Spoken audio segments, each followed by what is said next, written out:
Hello, everyone. This is Gail, aka Sunshine. Today we have Thomas Carter and Travis Clingman joining us around the campfire. Both of these guys work with Whitewater Rafting LLC in Glenwood Springs, Colorado, and have helped hundreds of epic experience cancer thrivers in rafting and kayaking down the Colorado River when they attend camp. So we welcome both of you. I have been one of the travelers down the river with these guys. So I can attest to the fact that it's a great time. So, both of you, welcome. Thank you. So, I'm going to start by having you both just tell us a little bit about yourself, where you're from, and things like that. But I specifically would be interested in finding out why you ended up in the rafting industry. And then I also ask everyone for one fun fact. So, Thomas, why don't you go first? Yeah, so my name's Thomas Carter. I'm the owner of Whitewater Rafting LLC here in Glenwood Springs. Um, and I'm originally from Baton Rouge, Louisiana. However, I've been in Glenwood Springs for the past 12 seasons and with Whitewater Rafting LLC for the past 11 seasons. So I've been around this area for quite a while. It's been awesome. Um, And then I got into I went to CMC, Colorado Mountain College in Glenwood Springs for outdoor education. And then I took a river course through them. And one of our instructors was also a guide at this company. And he's like, man, you'd be awesome to work at this company. And so I got plugged in with that. I didn't even know rivers were really a thing until I moved out here. I didn't know people like rafted on them in Louisiana. They're dead flat and there's a lot of dangerous things in them. So we kind of stayed out of them. So it was really cool when I got out here, and then I popped in for a job interview, and there was no turning back after that. It's amazing. And then a fun fact about myself. Hmm. Um, well, I don't know. I love to play music and I love to be in the outdoors. So I guess I'm in the right spot. Music and outdoors Perfect. is my passion. Yeah. Definitely. Travis. Yeah, so my river name is Chicklet. That's what I usually go by in the summertime here. And I'm the head guide at Whitewater here, and I've been rafting for 6 years. I believe this is my sixth summer here. And I actually started out as a guest on a boat. I've never been rafting ever in my life. And I came out here during COVID, actually. Getting outside was really the only thing to do, and I hopped on a boat and asked the old owners for a job and started and stayed ever since. So it's been a good time. It never gets old out there. And I'm originally from Vegas, so a little bit different scenery going on in Glenwood Springs for sure. And I would say a fun fact about me that I like to tell people is that I do, in fact, do water sports year round. However, the water's a little different in the winter time. I teach skiing and snowboarding in Aspen, and then I recycle that snow melt and raft on it in the summertime here in Glenwood. So, You are so resourceful. That's wonderful.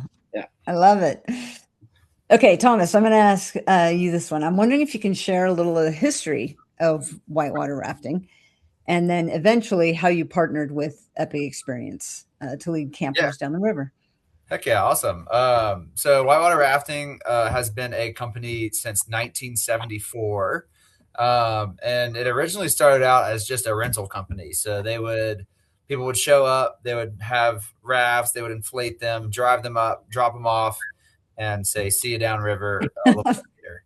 And then that slowly evolved into guided trips, and there was the original owners that owned it for 37 years or so, and then they sold to Eric and Phoebe Larson, who are the past owners, and they had it for 10 seasons, and then they sold it to myself and my wife Jenny. Um, and it's always been small, family owned. It's never been owned by a private equity or large corporation, which is pretty awesome, and we're pretty proud of that.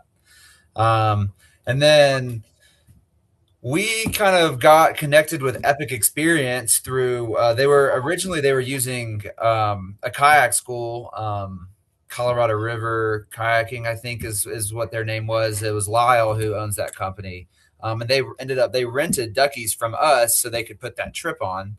Um, and then I think after so many years, this was before that Jen and I took over. They ended up just coming straight to us. And they figured that maybe we could raft down some class 3 sections, and give them a little bit more excitement than just kayaking on the commerce section. And then so that evolved. We started rafting, taking all the campers down class 3 Whitewater, and then kayaking different sections down in the Glenwood Springs area. So yeah, we were super happy to have this partnership, and it's awesome to get everyone out on the river. So how many years has it been now since you've partnered with Epic? That I believe it's been almost maybe nine. This would be our ninth Yeah, season, I think. Yeah, it's been a while. yeah, That's great. Well, again, I know from personal experience that it's a blast, and I know what an impact it has on campers, which we'll get to soon. Um, and Travis, actually, that I'm just going to go right into that. So you've 6 years, right? Yeah. So all of that time you've been leading Epic Experience campers down the river. So what have you taken away from that experience? What stands out about working with cancer survivors as opposed to working with the general public? I would say the one thing that I notice every time, and I say it every trip, and I talk about epic experience with all of my trips. I tell them about it and what we do. The stoke levels, the smiles, everything is just full maxed out. People are just having Yeah, so much fun out there. Um, it's it's awesome to take people down who might understand the more ups and downs of life and not to take things for granted. And you mm, bring them out in an environment like this and on the river, and you just see it in their face. They are at first frightened about what they might need to do on the river, but that soon very quickly goes away. Just yeah, pure smiles, tears of joy. It gives them a chance, I believe, to kind of forget about most things and just have a good time out there in the canyon with us. And it's way different than a family on their average vacation coming out here, and they're still having a great time. We're providing great trips, but you can feel the difference. It really is a awesome feeling, and I've said it every year that Epic is a huge trip that I look forward to every single year. It's that, always in my calendar, and I make sure I'm here for them. So that's awesome. yeah. So continuing on, what for someone who hasn't ever experienced guided rafting or kayaking or anything like that, if someone were to come to you to go, what could they expect, both physically and mentally? So much fun that they can expect the best time ever. We give out trips, good trips, but I like to say we do give out an experience. It is a full experience from start to finish. I would say you're out there in the sun on the river having a good time. Sometimes it's rainy. We've had camps where they've had some gnarly weather, but it's the outdoors. We just kind of roll with the punches, and it's a really good time. Um, I do like to let people know that our guides are fully trained and to get people down, the serious part of the rapids and down any section of this river, with a full boat with no paddle power. So we make it very accessible to those that just want to sit on a boat and experience the whitewater. We don't require you to really do much out there, but we do give you a tool, a paddle, and have you use it if you want to. And it's just a good time. And mentally, people start off pretty frightened, thinking about whitewater, rapids, what can happen. But you see it in most trips. As soon as that first wave hits their face, it is just smiles on the other side. Um, Yeah. so a really good time is what you should and can expect out of a rafting trip with us. And I know there are different classes of rapids. How, what are the different classes? And generally, if people are going with you guys down that section, what are they going to experience class wise? Yeah, so the class goes from class 1 up to class 5. Our section only goes up to class 4, and that's at Okay. high water during like peak snow runoff. But we're mainly a class 3 section. That's kind of what Okay. our bread and butter is class 3. That's family friendly, big waves. It's class 3 big water. So, you got big Yeah. waves. You can bring out the kids. I just got off a trip with a bunch of littles, anywhere from 5 to 8, and they're just having a blast. It's a good time. Yeah. But class 3 is usually what we're running. That's the main class. And then from there on, class 2s throughout the canyon. So, Yeah. yeah. I can say you will get wet. That would be my 2 cents. Yep, sure will. So one of our campers, I'm going to ask both of you this one. One of our campers had this to say about their experience. My adventure on the Colorado River gave me back confidence in who I am and what I can do physically after cancer. It has empowered me to overcome challenges. I have a renewed focus on living life in the moment and being thankful for our time in this beautiful world. And I'd like to hear from both of you how those words resonate with you. Thomas, I'll start with you on this one. Yeah, I mean, honestly, those words hit so true to home. There's so many times on the river that things are not what you thought they were going to be. Um, and you just have to deal with it in that moment. Yeah. And it definitely teaches you a lot about yourself. And it maybe not in the moment empowers you, but when you're all finished up and you're back, it definitely gives you a lot of things to think about and how you did overcome that situation. So the river is definitely a good healing tool and a powerful tool to be stronger, your stronger self of who you already are. Yeah. Travis? Yeah, I would agree with that for sure. I also, from that statement from that camper, it reminds me why I do this. River guiding, raft guiding is one of those jobs that it's just one of those fun jobs you do. And you don't really think about what it does for others. As far as the general public goes, they might just be on vacation. It was something they wanted to do, but they're thinking about their next adventure. What that camper said kind of brings meaning into why we're out there in that moment. It brings meaning to why I guide boats. It just makes it feel like I'm here for a reason rather than just to have fun. So yeah, it's really nice to hear that. Yeah, definitely.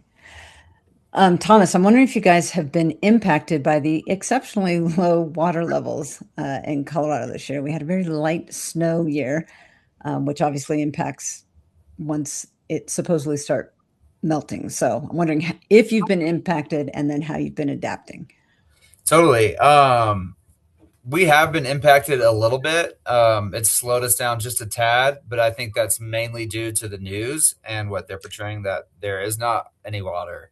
But that is totally untrue for our section. We're very fortunate. We're dam released, so we'll have late season flows all season long. So there's plenty of water to get out and have fun. And honestly, for us, it's kind of great because the river is super fun. It's a little bit warmer than it normally is at these levels, and it's fun for all abilities and levels, not just the people seeking like gnarly adventure. It's great for families. It's a great season to get the kids out. It's a great season just to, if you've been scared of whitewater, it's a great season to come out and test that. So we're very fortunate to be where we are. But have we been impacted a little bit, but not really? So we're expecting a good full season ahead of us still. Oh, that's great. Yeah, Yeah, I know those early months can be quite cold in the water. So it sure can be. that's actually a nice benefit that it's not as cold. So I'm wondering if either of you would share anything else with the audience that I haven't specifically asked you about, whether it's about rafting, about your experiences with cancer survivors as they're going down the river, anything that you would want to share with the audience that I haven't specifically asked you about. Yeah, I will say that to me, like no matter where you're coming from or anything, the river is probably one of the best places that I've ever experienced to truly unplug from normal life. Um, there's lots of things you can do in nature to help unplug, but when you're on the river, you're in constant motion and Mm-hmm. you're in nature. So it has those two aspects that come together that truly helps you unplug. Even if it's just for like a 3 hour trip and you only get to truly unplug for 5 minutes, that 5 minutes is huge. So it's awesome if you're ever, if things are overwhelming or if life's getting too much, go on the river. Yep. Yeah, I would fully agree with that. Being out there, everything just kind of goes on pause for a second. you're there in the moment. You're never so present because, as Thomas said, you're constantly in motion out there. So you're always just kind of in whatever you're in. I would like to say that the epic camps that I've been a part of, this job is amazing. It is a fun job. I get told all the time, you're doing it right, you're doing it right. But there's that societal pressure to kind of go into the real world, if you will, and get a real job. So, there's always that tug on that end, but I will say epic and looking forward to those weeks is a big thing that keeps me in this industry. Just seeing the change that we can make in people's lives from something we think is just so simple because we do it every day. It's a great reminder that it is truly special to be out there on the river. And as many trips as we do, I say it never gets old. It's the office, and it's a really good one to have. So, yeah, you cannot beat that view. That's the other thing. What I remember is not only the water, but looking up at those canyon walls as you're going through. It's truly magical. Well, one last question that I always ask my guests is marshmallows over a campfire, slow and steady or flaming crispy? Travis, I'll ask you first. I am definitely a slow and steady. I like to see how big I can make the marshmallow. And I just figured out that a Reese's peanut butter cup is a little better than a Hershey's chocolate inside the spoon. So there's a little tip and Pro trick. tip. Try it. Yeah. Thomas? Well, I'm the opposite. I love to just flame it up, crisp it up, and then have a cool center still. I can lack patience sometimes, and that probably reflects that. Well, there you go. I usually start off slow and steady and end up with flaming crispy. So I'm a little of both. But thank you both so much. Thank you for being here, but really thank you for what you do for the general public and especially for Epic Experience campers. I've gone myself as a volunteer several times, and watching the look on people's faces as they're doing this it's awesome. And I thank you that you provide that for them. So it is a really special time for them. So thank you. Thank you. Thank you. Thanks for having us. So to those of you who are listening, until the next time we gather around the campfire, keep living beyond cancer.